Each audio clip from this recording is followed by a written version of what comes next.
Torta nera con cioccolato bianco, una torta al cacao soffice, semplice, umida, morbida e golosa.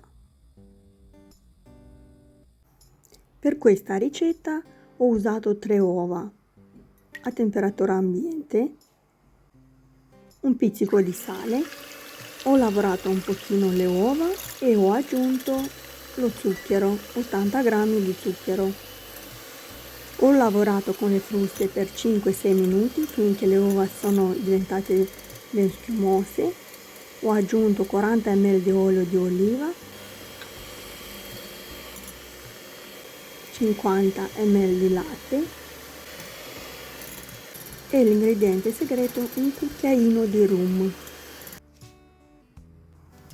Ho setacciato 120 g di farina, 20 g di cacao amaro e 8 g lievito per dolci.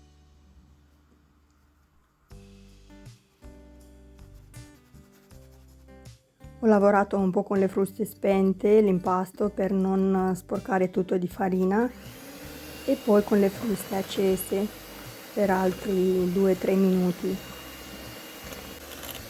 Risulterà un impasto morbido, come una panna densa.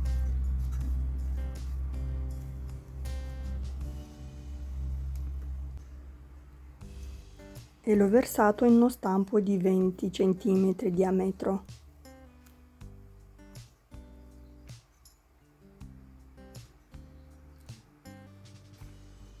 Alla fine ho aggiunto 100 g di cioccolato bianco.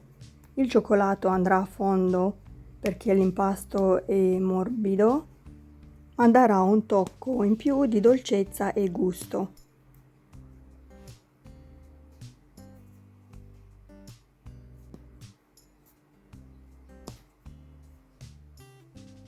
Ho messo a cuocere la torta nel forno preriscaldato a 180 gradi per 30-35 minuti.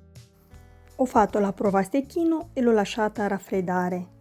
Prima di servirla l'ho spolverata con lo zucchero a velo.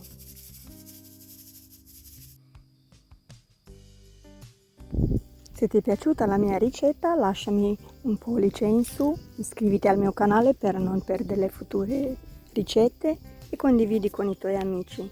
Io ti ringrazio per la visione e ci vediamo alla prossima ricetta.